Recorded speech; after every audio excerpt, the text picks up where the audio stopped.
Bismillahirrahmanirrahim. Assalamualaikum warahmatullahi wabarakatuh. Selamat pagi, salam sejahtera untuk kita semua.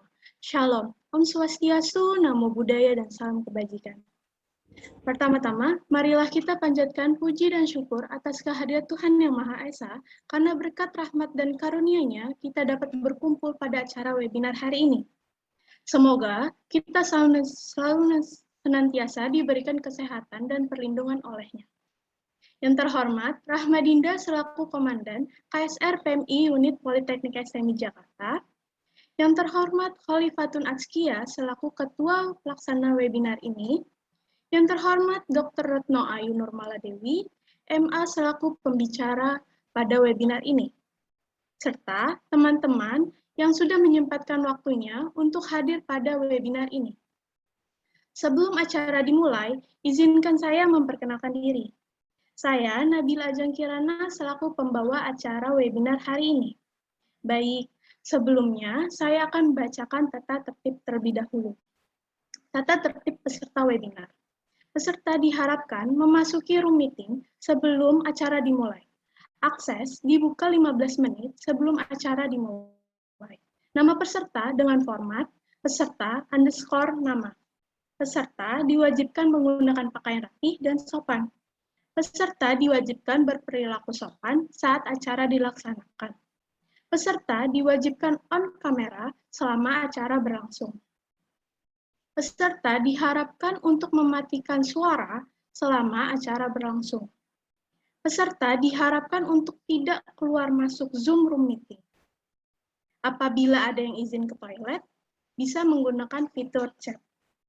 Pada sesi tanya jawab, semua peserta yang mengikuti acara akan diberikan kesempatan bertanya kepada narasumber yang akan dipandu oleh moderator dengan menggunakan fitur raise hand dan fitur chat Zoom dengan menyebutkan nama.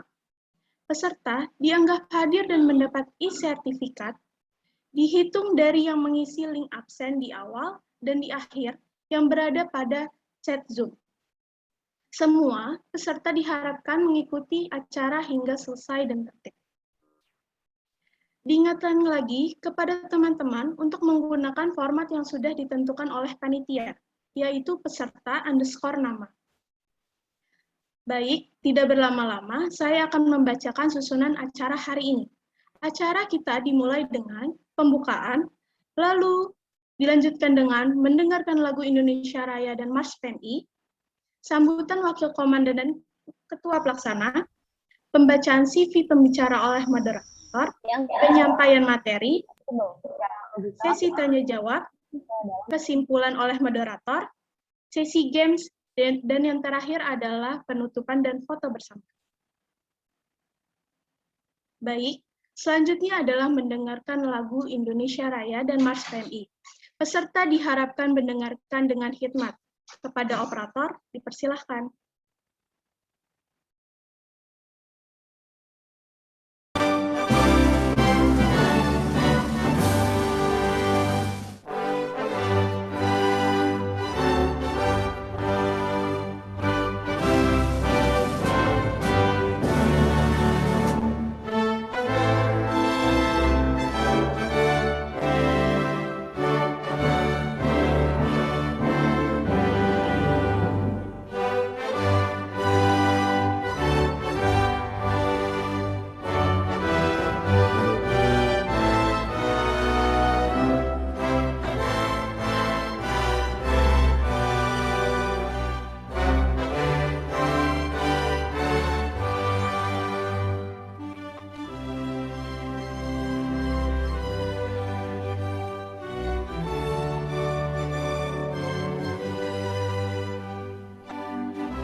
Pancasila, gerak juangnya ke seluruh nusa, menambahkan bakti bagi ampera, tunaikan tugas suci, tujuan TNI, di Persada Bunda Pertiwi, untuk umat bangsa di seluruh dunia, TNI mengangkatkan jasa.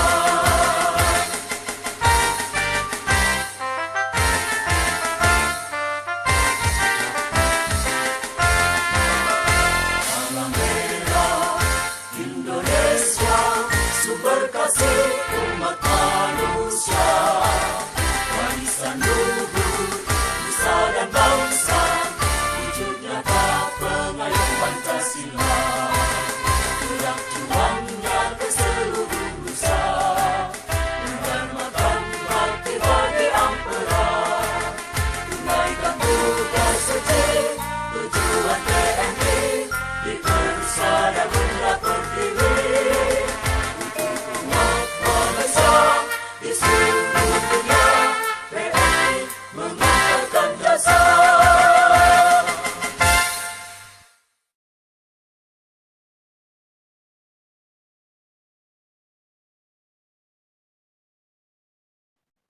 Acara selanjutnya adalah sambutan oleh Wakil Komandan dan Ketua Pelaksana. Kepada Kak Sakti Anugrah selaku Wakil Komandan, dipersilahkan. Assalamualaikum warahmatullahi wabarakatuh. Om Swastiastu, Salam, Namo Buddhaya, Salam Kebajikan. Saya harap peserta sekalian dapat menikmati acara webinar kami dengan nyaman tanpa adanya kendala ya. Oh iya, sebelum acara dimulai, biarkan saya memberikan sedikit kata sambutan. Tentunya diawali dengan puja dan puji sebagai bentuk rasa syukur kepada Tuhan Yang Maha Esa yang telah memberikan nikmat dan juga kesehatan sehingga kita dapat menghadiri acara pada kesempatan kali ini. Tentunya saya ucapkan terima kasih juga kepada yang terhormat Kak Rahmadinda selaku Komandan KSR periode 2020-2021, juga kepada Ketua Pelaksana Kholifatun Atskia, serta ucapan terima kasih juga saya ucapkan kepada yang terhormat Dr. Retno Ayu Nurmala Dewi MA selaku pemateri. Juga saya dengan rendah diri juga mengucapkan terima kasih kepada hadirin semua yang telah mengikuti acara ini. Selain itu, terima kasih juga perlu pastinya saya sampaikan kepada teman-teman panitia yang telah meluangkan waktu di tengah kesibukannya untuk mempersiapkan acara ini dengan baik hingga akhirnya acara ini dapat berlangsung. Dalam rangka menghadapi keganasan virus COVID-19 akhir-akhir ini, kami dari KSR PMI Unit Politeknik STMI Jakarta, yang dimana kami merupakan salah satu organisasi yang bergerak di bidang kemanusiaan, tentunya diharuskan aware akan fenomena ini. Terlebih lagi, kami memiliki tugas menjadi agen of change sebagai bentuk pengaplikasian pada Tridharma perguruan tinggi. Maka oleh sebab itu, kami berkewajiban untuk setidaknya mengedukasi masyarakat luas mengenai fenomena pandemi ini. Maka melalui sambutan ini, saya mewakili teman-teman panitia yang lainnya yang bertugas, memiliki harapan semoga dari acara kami ini dapat memberikan banyak manfaat kepada kita semua. Demikian mungkin kata sambutan dari saya, kurang lebihnya mohon maaf. Wassalamualaikum warahmatullahi wabarakatuh. Wassalamualaikum warahmatullahi wabarakatuh. Terima kasih Kak Sakti atas sambutannya. Selanjutnya, sambutan Ketua Pelaksana yang kali ini akan disampaikan oleh Pak Kholifatun. Dipersilahkan. Baik, terima kasih MC. Assalamualaikum warahmatullahi wabarakatuh. Salam sejahtera untuk kita semua. Sebelumnya, saya ingin mengucapkan terima kasih kepada seluruh peserta yang sudah menyempatkan waktunya untuk hadir dalam webinar kali ini. Webinar resisten ini nantinya akan membahas tentang varian baru COVID, mulai dari jenis-jenisnya, gejala apa saja yang ditimbulkan, dan bagaimana cara menanggulanginya, dan hal-hal lain yang berhubungan dengan varian baru COVID ini. Saya harap dengan diadakannya webinar ini, kita semua bisa mengambil manfaat dan tentunya pengetahuan baru tentang varian baru COVID ini. Dan jika nanti ada poin yang kurang jelas, teman-teman di sini jangan sungkan untuk bertanya kepada pemateri kita pada saat sesi tanya jawab nanti. Dan tidak lupa juga saya ingin mengucapkan terima kasih kepada semua panitia yang sudah menyiapkan acara webinar ini dengan sangat baik, sehingga webinar ini bisa kita laksanakan. Baik, cukup sekian sambutan dari saya. Kurang lebihnya mohon maaf. Wassalamualaikum warahmatullahi wabarakatuh.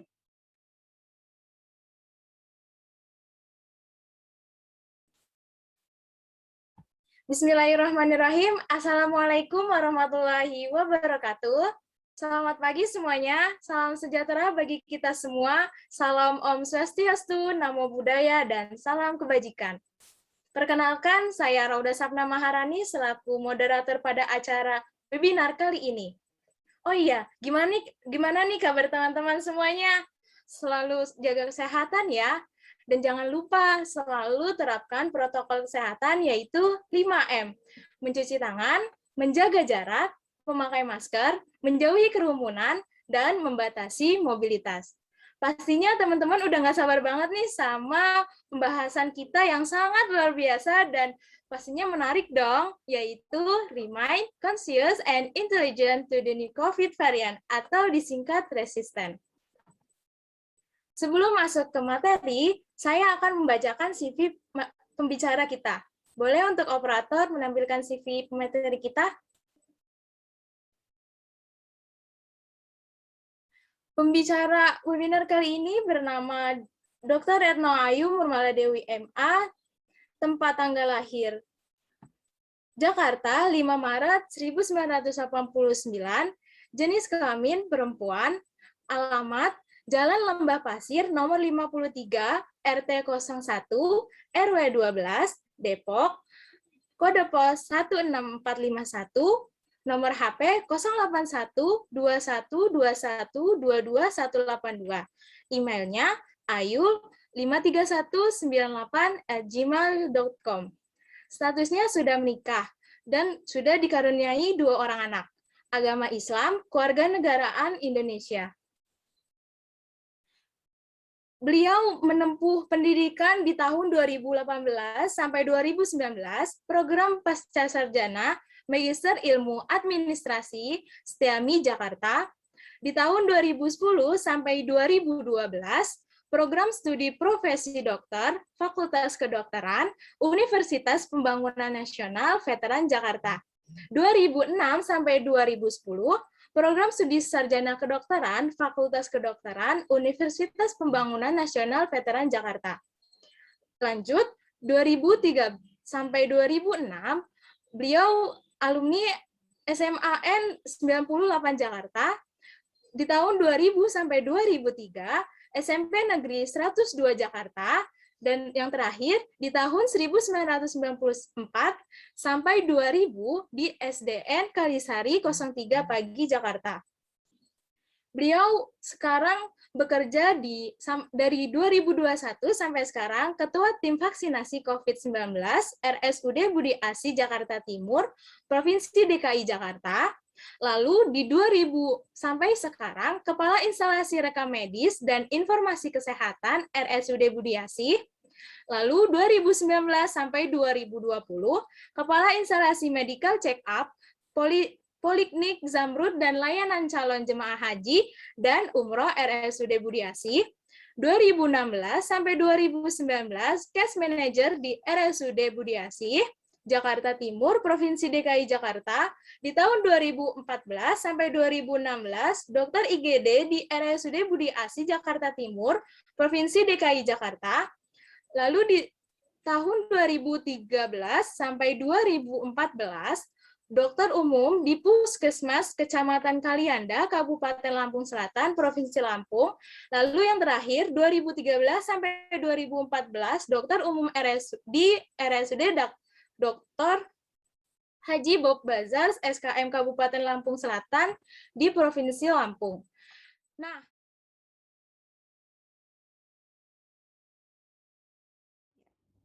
Assalamualaikum warahmatullahi wabarakatuh. Salam sejahtera untuk teman-teman semua. Terima kasih atas kesempatan yang telah diberikan kepada saya untuk dapat memaparkan paparan saya hari ini, yaitu mengenai varian COVID baru atau new COVID varian. Next. Oke, sebelum kita membahas mengenai varian baru COVID, kita harus tahu dulu bagaimana situasi COVID-19 di Indonesia. Ini kebetulan saya ambil pertanggal 20 Agustus 2021 kemarin ya. Jadi kita bisa lihat jumlah terpapar COVID di Indonesia, memang untuk kasus aktifnya sendiri sudah menurun. Tapi angka kematiannya meningkat. Jadi kita harus tetap waspada mengenai hal ini. Kemudian untuk data vaksinasi COVID sendiri juga target sasaran pemerintah itu 200 juta, tapi yang baru vaksin itu baru 50 sekian juta. Teman-teman sudah pada vaksin semua kan ya di sini ya? Next. Ya. Kita langsung saja ke materinya. Untuk varian baru virus COVID-19 ada banyak. Jadi pada saat masuk pertama kali di Indonesia, varian virus COVID-19 belum bermutasi. Akan tetapi kita harus tahu bahwa virus COVID-19 ini adalah virus yang amat sangat cepat bermutasi. Jadi dari mutasinya itu dia membentuk varian-varian baru. Dan varian-varian baru virus COVID diberikan nama berdasarkan alfabet Yunani. Alfa, beta, gamma, delta, dan sebenarnya masih banyak. Ada kappa, ada theta, ada zeta, dan lain-lain ya. Dan itu diberi nama sesuai dengan urut-urutan dan tempat ditemukannya. Seperti ini mungkin saya paparkan 4 ya, yang paling banyak itu varian alfa, varian beta, varian gamma, dan varian delta. Dan disertai dengan kode varian masing-masing ya. Varian alfa dideteksi pertama kali di Inggris bulan September 2020. Varian beta dideteksi pertama kali di Afrika Selatan bulan Mei 2020. Varian gamma dideteksi pertama kali di Brazil November 2020, dan varian delta yang sekarang sedang booming ya di Indonesia ya, itu dideteksi pertama kali di India sejak Oktober 2020. Kenapa diberi nama sesuai alfabet Yunani? Next. Ya. Jadi pelabelan atau nama-nama baru ini dilakukan untuk mempermudah pengucapan dan pengingatan bagi masyarakat ya, dan menghindari stigma pada negara tempat varian ini dideteksi pertama kali. Jadi tidak etis kalau misalkan virus delta nih, varian delta yang ditemukan di India, kita kasih nama varian India, itu kan tidak etis. Jadi diberikan nama berdasarkan alfabet untuk mempermudah pengucapan, pengingatan, dan menghindari stigma negatif kepada negara tempat pertama kali ditemukan. Next. Nah, di sini saya akan lebih memaparkan mengenai virus corona varian delta atau kode varian B16172. Mungkin pada bertanya ya, kenapa varian delta yang dibahas, kenapa nggak varian alfa, kenapa nggak varian beta? Yang pertama, mutasi dari virus COVID-19 ini yang mewabah, dia merupakan mutasi dari virus COVID-19 yang selama ini mewabah, yaitu dari SARS-CoV-2 B1617. Dan virus COVID varian delta ini pertama kali muncul di India bulan Oktober 2020. Dan pada tanggal 11 Mei 2021, WHO menyatakan bahwa virus COVID varian Delta ini merupakan VOC. VOC ini bukan Serikat Dagang Belanda ya, tapi Variant of Concern. Dan pada 14 Juni 2021, virus COVID varian Delta ini diyakini telah menyebar ke 74 negara di seluruh dunia, dan itu termasuk Indonesia. Kenapa kita bahas varian Delta di sini? Karena pada tanggal 20 Juni 2021, 76% varian Delta itu mendominasi di Indonesia. Jadi dari total seluruh pasien COVID-19 yang ada di Indonesia, 76%-nya merupakan varian Delta. Next. Nah, seberapa bahaya virus corona varian Delta itu? Kenapa kita harus tahu? Next. Jadi varian Delta ini diyakini 50% lebih menular dibandingkan varian lainnya. Dan orang yang terinfeksi varian Delta memiliki resiko 2 kali lebih mungkin membutuhkan perawatan di rumah sakit. Jadi bukan hanya sekedar yang terkena COVID, gejala ringan dan bisa isoman, bukan. Tapi diyakini 2 kali lebih mungkin membutuhkan perawatan ya. Kemudian seluruh kelompok usia dapat terinfeksi varian ini. Yang dimaksud seluruh kelompok usia, jadi tidak hanya orang dewasa muda atau lansia atau orang tua ya, tapi juga termasuk pada bayi dan anak-anak. karena kemampuan si virus ini yang cepat bereplikasi dan cepat menyebar. Next. Untuk gejala varian Delta sendiri, karena kan kalau kita sebagai masyarakat umum, kita kan misalkan amit-amitnya ya terkena COVID atau saudara atau tetangga yang terkena COVID, kita tahu dari mana kalau dia varian Delta. Kita kan tidak bisa menentukan itu varian Delta atau enggak kan? Harus dibutuhkan pemeriksaan laboratorium lebih lanjut untuk itu. Kalau gejala secara umum tetap sama dengan COVID yang lama ya, varian yang lama, yaitu batuk, pilek, demam itu lebih mendominasi. Disertai juga dengan adanya sakit tenggorokan, rasa letih, rasa lesu, sakit kepala, dan gangguan pernafasan. Walaupun tetap mendominasi dari batuk, pilek, dan demam, akan tetapi yang lebih menonjol pada varian Delta ini adalah hilang penciuman itu tidak terlalu terlihat. Kalau varian yang lama, COVID itu ada hilang penciuman. Jadi hilang penciuman itu tidak, jadi kalau alhamdulillah ya saya belum pernah kena COVID ya, cuma kalau dari teman-teman, dari rekan yang pernah COVID, hilang penciuman itu digambarkan sebagai pada saat kayak misalkan kita minum teh botol sosro, sorry ya nyebut merek ya, pada saat kita minum teh botol sosro, itu hanya rasa seperti air gula, tidak ada rasa bau melatinya, bau tehnya, seperti itu kira-kira anosmia atau hilang penciumannya ya. Terus pada saat mandi pakai sabun itu tidak ada bau wangi sama sekali, seperti itu ya. Tapi pada varian Delta yang terbaru, gejala anosmia atau hilang penciuman tidak terlalu ketara, jadi penciuman tidak hilang, tetap bisa mencium bau. Jadi pada saat jika ada penderita yang terkena COVID dengan gejala-gejala khas tipikal COVID, tapi tidak mencolok untuk bagian hilang penciuman, kita dapat mencurigai itu sebagai suatu serangan dari virus COVID varian Delta.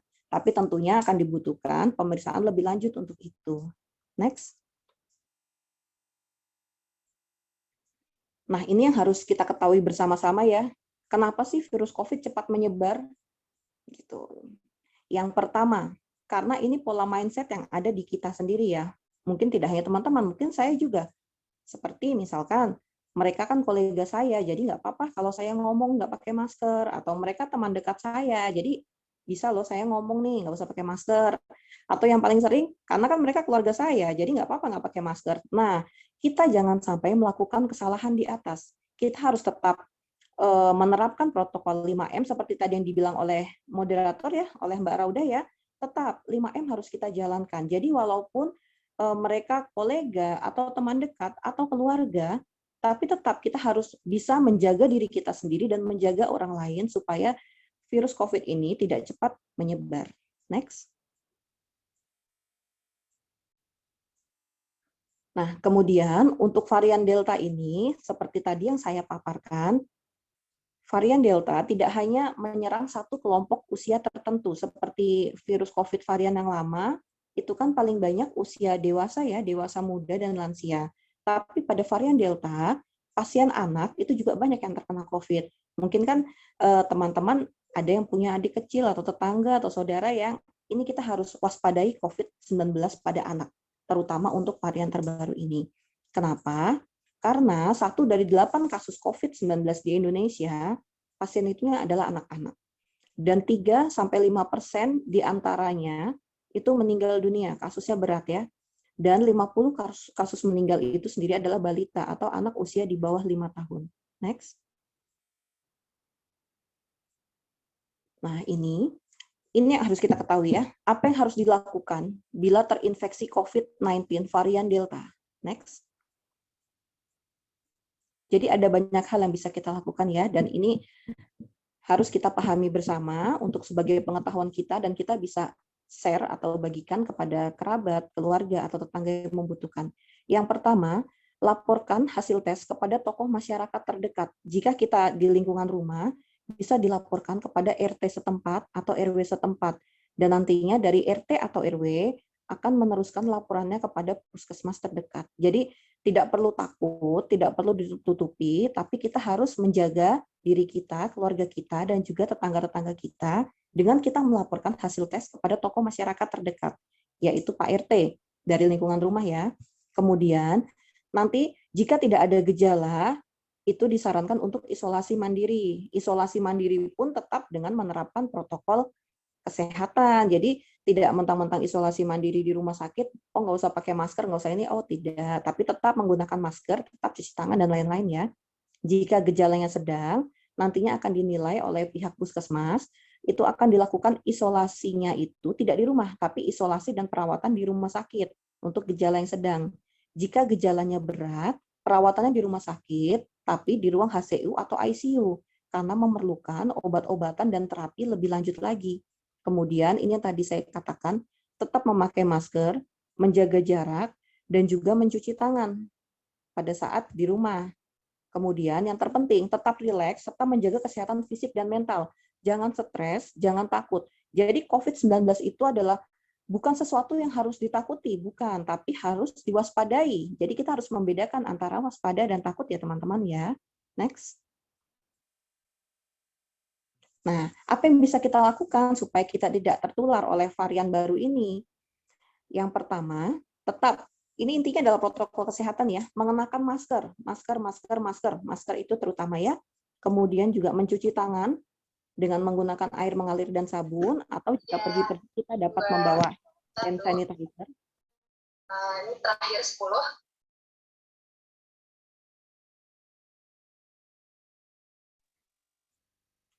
Saya lanjutkan ya.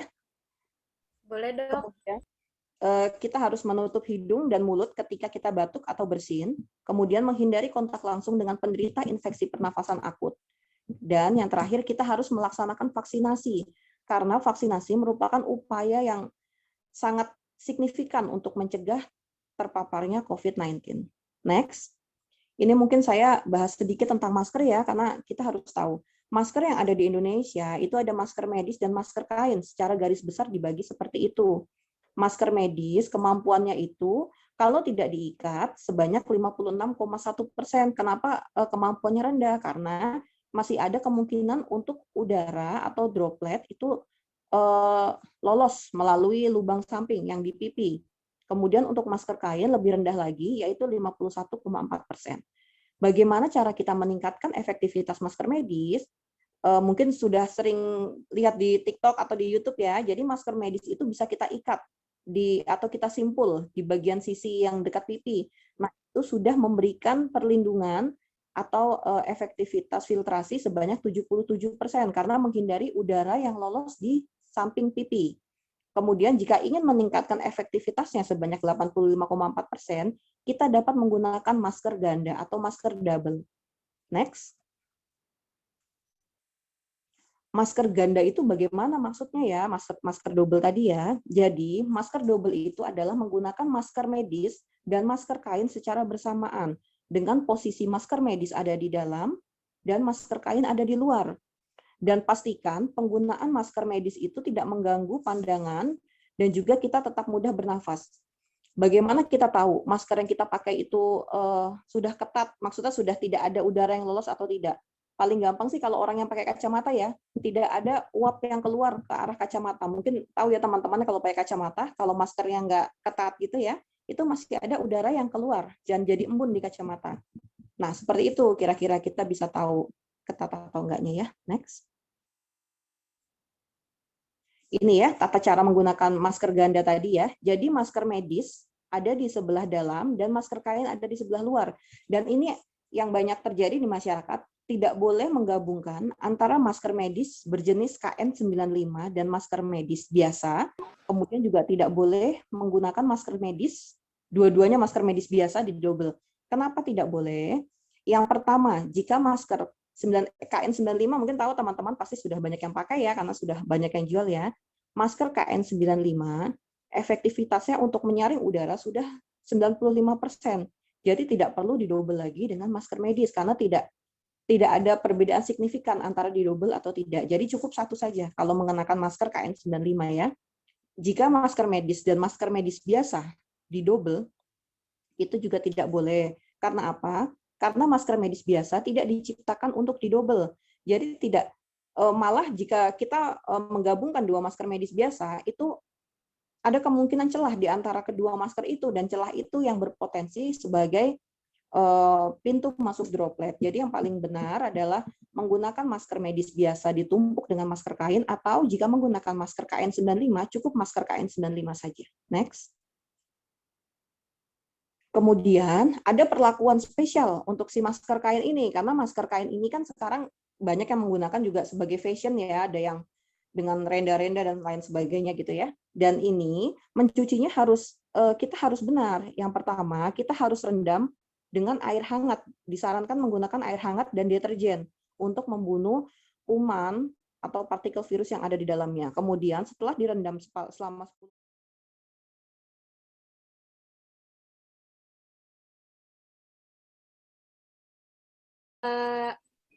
mungkin yang di kolom chat dulu kali ya? ya boleh. Oke, izin bertanya dok, terkait target vaksinasi yang masih 20% dan masih terus diusahakan sampai 200 juta, sementara mutasi virus terus berkembang.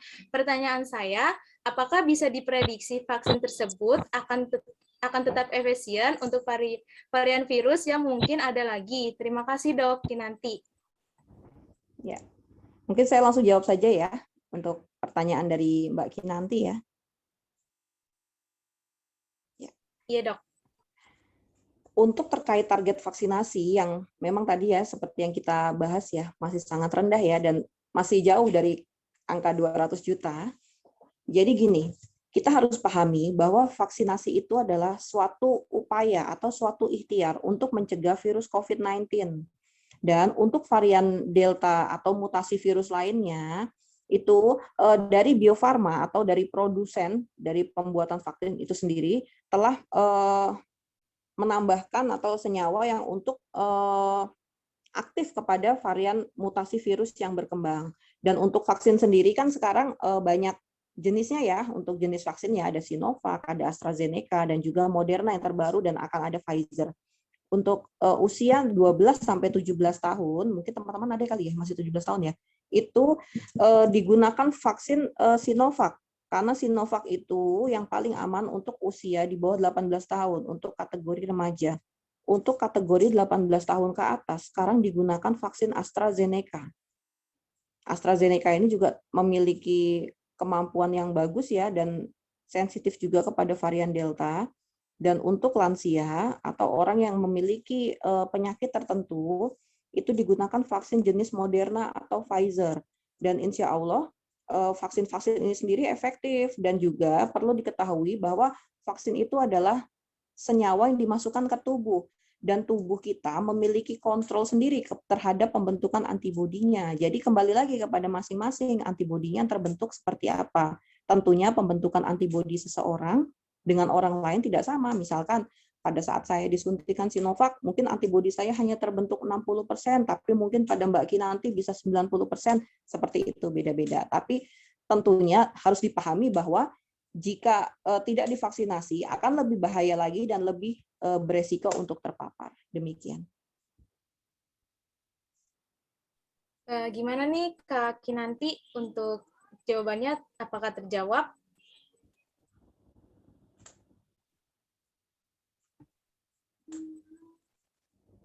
Oke, baik. Terima kasih untuk Kak Kinanti. Lanjut, tadi yang raise hand Kak Antoni. Mau on mic atau dibacakan pertanyaannya? Saya on mic aja deh. Oke, silakan. Jadi begini dok, kan kalau kita sedang berolahraga itu kan napas kita kan pasti lebih cepat. Nah, untuk itu kan kita kan kalau pakai masker itu kan kadang ada ngap. Nah, itu lebih baik bagaimana dok? Dan mohon sarannya juga dok untuk agar tetap aman dalam berolahraga. Terima kasih. Olahraganya apa, Antoni? Itu kayak yang kardio gitu sih dok, kayak lari misalnya atau main basket atau permainan yang lainnya gitu. Ya, pertanyaannya bagus ya. Untuk olahraga memang tetap dianjurkan pada saat pandemi COVID ini ya, untuk menjaga kesehatan fisik dan juga mental, karena olahraga juga dapat meningkatkan kesehatan mental. Untuk olahraga sendiri memang disarankan jika kita berolahraga di mana olahraganya itu kardio ya, kan berat ya, tentunya beda dengan pilates atau yoga ya. Untuk olahraga yang berat memang pada saat kita aktivitasnya tinggi itu kan kita perlu pengeluaran karbon dioksida yang banyak juga kan. Itu memang bisa tidak memakai masker, tapi harus dipahami jaga jarak, atau misalkan pada saat kita lari itu kan mungkin tempatnya luas, misalkan di Gor Senayan, itu mungkin bisa ya maskernya dilepas pada saat kita membuang nafas banyak pada saat berlarinya, tapi nanti jika setelah selesai tetap digunakan lagi maskernya. Untuk olahraga seperti sepak bola dan lain-lain itu memang masih dibatasi. Kenapa? Mungkin ada yang nanya, lah tapi di TV udah banyak yang main bola.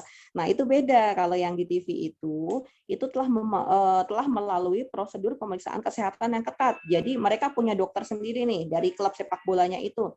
Sudah dilakukan PCR, dan PCR itu tidak hanya sekali, tapi diulang lagi dan memastikan mereka tidak terpapar virus COVID. Mereka telah mendapatkan vaksinasi lengkap 2 dosis, itu bisa melakukan olahraga di mana olahraganya itu memiliki aktivitas yang tidak bisa menjaga jarak, seperti sepak bola gimana mau jaga jarak kan nanti rebutan bolanya, atau basket kan juga gimana mau jaga jarak.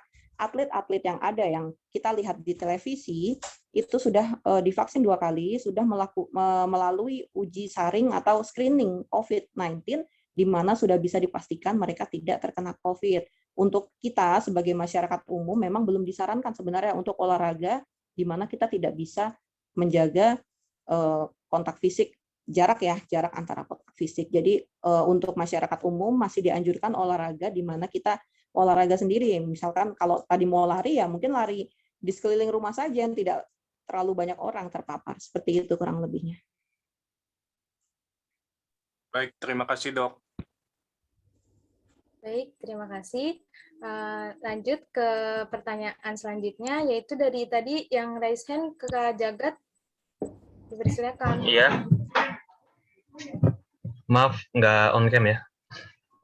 Dok, perkenalkan nama saya Jagat. Saya izin bertanya ya dok. Ya. Kan saya udah ikut vaksin nih dok, kayak udah 2 kali gitu kan, udah tahap kedua. Terus tadi kata dokter kan sempat disinggung tuh kayak vaksin Sinovac itu dari umur 17 tahun ke bawah gitu, 17, 16, 15 kan ya. Nah saya kan ini kan udah umur 20 nih dok, kayak buat. Yeah. Nah terus saya udah terlanjur buat vaksin Sinovac gitu, nggak ngikut yang AstraZeneca yang tadi dokter udah kasih tahu gitu. Terus itu punya efek tersendiri kah atau memang ya udah gitu nggak apa-apa gitu karena udah terlanjur? Oke, terima kasih dok. Ya, terima kasih ya. Mungkin saya jawab ya. Sinovac, vaksin Sinovac atau vaksin CoronaVac itu memiliki efektivitas tinggi juga. Jadi gini, pada saat pertama kali vaksinasi dicanangkan di Indonesia, vaksin yang ada di Indonesia itu adalah vaksin Sinovac. Dan nggak hanya Mas Jagat ya, kalau nggak salah tadi namanya Mas Jagat ya. Tidak hanya Mas Jagat, saya juga 2 kali Sinovac kok, sama. Dan itu tidak perlu maksudnya worry, waduh dapatnya Sinovac, enggak. Karena Sinovac juga memiliki efektivitas yang tinggi. Yang penting kita telah terproteksi, telah mendapat vaksinasi, dan insya Allah di tubuh kita sudah ada antibodi. Nah, antibodi itulah yang akan mencegah kita terpapar virus COVID. Jadi tidak perlu dirisaukan, kok dia dapatnya AstraZeneca, kok dia dapatnya Moderna, kok dia dapatnya ini. Kita jauhkan pikiran yang kiranya dapat menurunkan imun seseorang. Dan juga perlu dipahami bahwa untuk pemilihan jenis vaksin, itu beda-beda juga tiap orang. Ada orang yang tidak bisa dapat Sinovac, ada orang yang tidak bisa dapat AstraZeneca.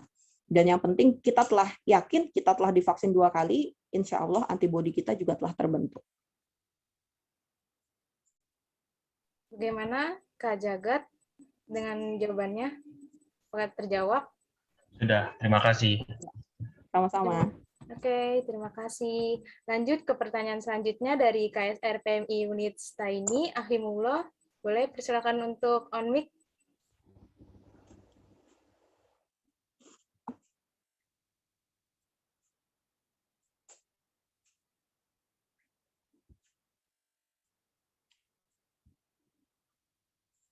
Ya, mungkin kalau nggak on mic dari chat aja nggak apa-apa, Mbak. Oh ya udah. Vaksinasi dapat menyebabkan kematian pada kondisi orang-orang yang memiliki penyakit bahaya. Kenapa ya? Kenapa demikian? Ya, terima kasih Mas Ahimullah. Jadi tadi ya, vaksinasi itu adalah suatu upaya atau ikhtiar kita untuk membentuk antibodi, di mana antibodi itu digunakan untuk mencegah virus COVID-19 masuk ke dalam tubuh.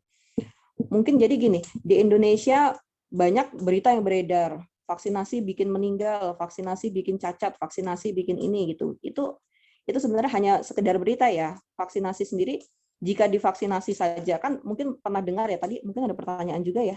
Bisa dijawab sekalian kali ya Mbak ya. Vaksinasi 2 kali kok masih kena COVID gitu. Nah, seperti tadi saya bilang, antibodi seseorang terbentuk tidak sama antara orang yang satu dengan orang yang lain, tapi dapat dipahami dari penelitian yang telah dilakukan bahwa orang yang terkena COVID pada saat setelah vaksinasi, gejala yang muncul itu adalah gejala ringan sedang, tidak akan menuju gejala yang berat, karena tubuh kita telah mengenali bahwa itu si COVID. Gitu. Jadi yang seperti tadi ya, kenapa bisa menyebabkan kematian? Setahu saya sih tidak ada laporan yang menyebabkan, kan kita bermain literatur ya, secara literatur tidak ada literatur yang mengatakan bahwa terjadi kematian pada saat pemberian vaksin COVID-19. Karena pada saat COVID mungkin yang sudah pernah vaksin sudah tahu ya, sebelum divaksin kan harus mengisi lembar screening kan, ditanya-tanya dulu kan punya sakit apa, punya sakit ini enggak. Ditanya-tanya itu bukan hanya karena petugasnya ingin tahu, bukan, tapi petugasnya itu sedang menentukan jenis vaksin apa yang cocok digunakan untuk orang itu, karena orang dengan kondisi penyakit A tidak boleh dapat vaksin ini, orang dengan kondisi penyakit B tidak boleh dapat vaksin ini. Jadi insya Allah vaksin yang diterima teman-teman semua di fasilitas kesehatan telah disesuaikan dengan kondisi kesehatan masing-masing. Demikian. Baik, apakah terjawab dari KSR PMI Unitsa ini, Ahimullah? Dan mungkin pertanyaannya juga sama ya dok, dari peserta Raihan. Gimana Raihan? Iya. Raihan Tegar, apakah ada sanggahan atau ada tanggapan lain?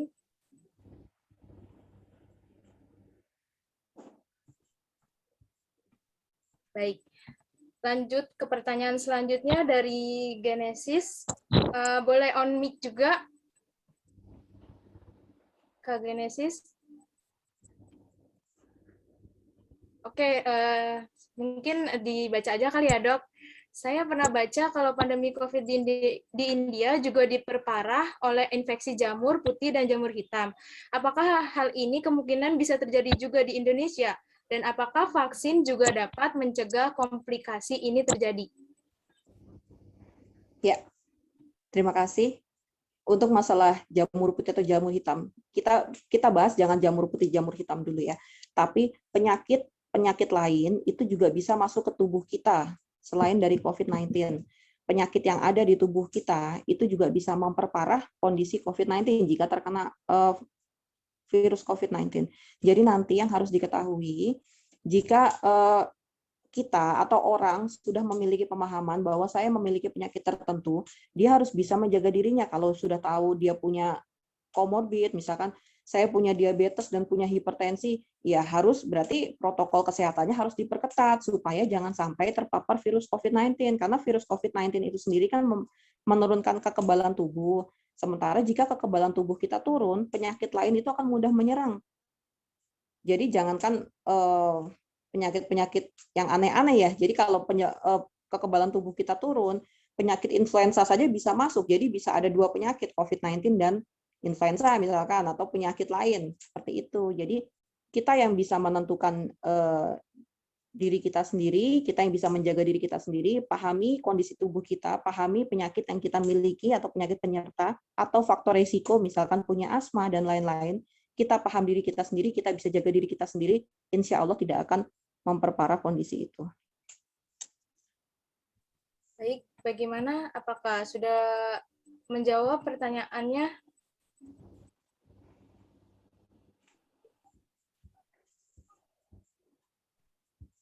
Mungkin sudah kali ya dok. Lanjut ke pertanyaan selanjutnya. Oh ya teman-teman, maaf ya karena ini waktunya terbatas. Mungkin 2 penanya lagi ya dok. Boleh. Assalamualaikum dan salam hormat Bu Dokter. Saya Rahayan Dira dari Relawan Satgas di Surabaya dan ingin bertanya. Pertama, bagaimana meningkatkan partisipasi masyarakat dalam penanganan pencegahan COVID-19? Yang kedua, menurut Bu Dokter, apakah perlu swab tes PCR setelah isolasi mandiri? Dan yang ketiga, Menurut Bu Dokter, apakah masyarakat perlu dosis vaksin ketiga? Terima kasih. Ya, ini bagus ya. Yang pertama, mungkin saya jawab satu-satu kali ya. Yang pertama, bagaimana meningkatkan partisipasi masyarakat.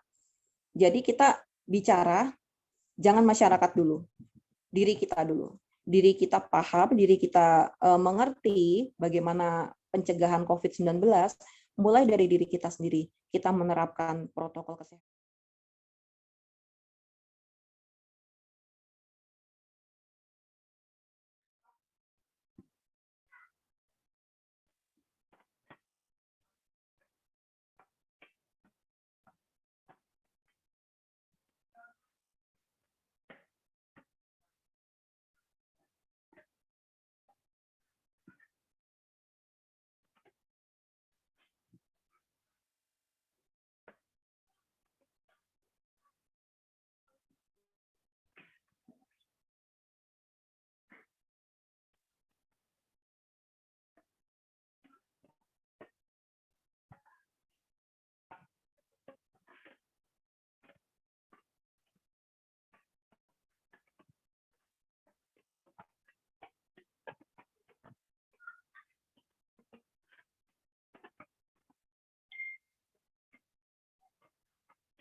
Teman-teman yang belum join game itu udah bisa join sih ya.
Kita mulai teman-teman kuisnya.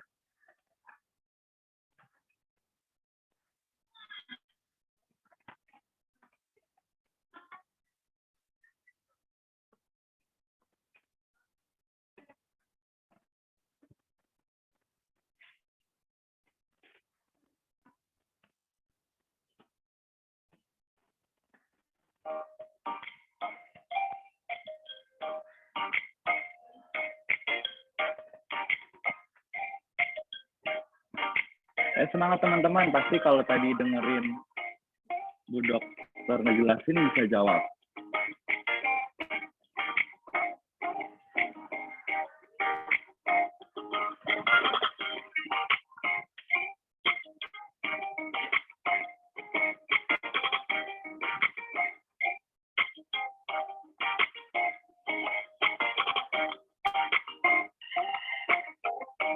Semangat teman-teman, kalahin Kak Andrew yang masih di peringkat pertama.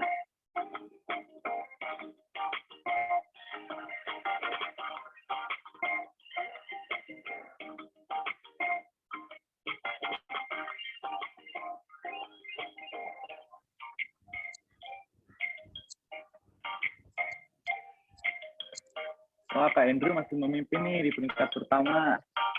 Teman-teman jangan mau kalah yang lainnya. Semangat juga ngerjain kuisnya.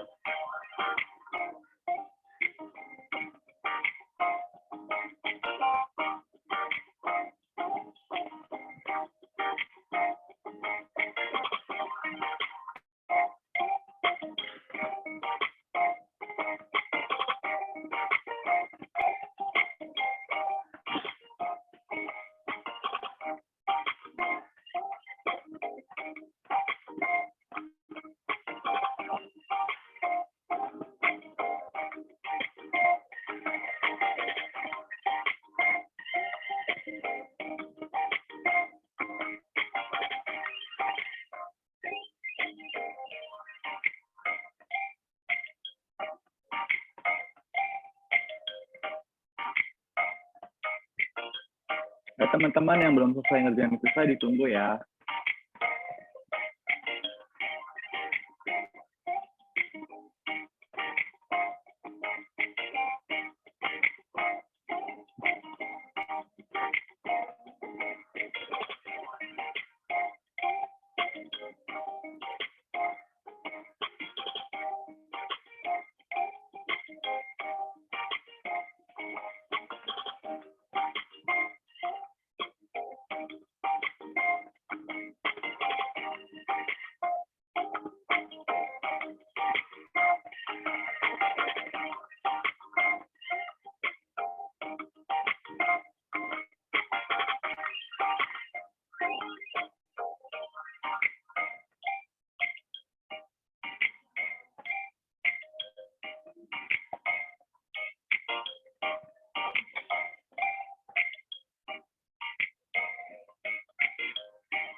Ditunggu ya teman-teman yang belum selesai ngerjain kuisnya.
Kita end ya teman-teman kuisnya.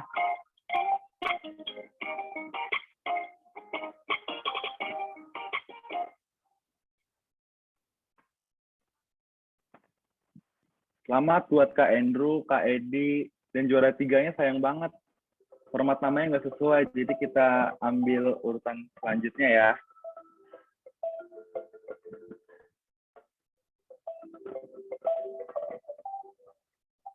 Jadi untuk juara pertamanya ada Kak Andrew, juara keduanya ada Kak Edi, dan juara ketiganya ada Kak Hamida.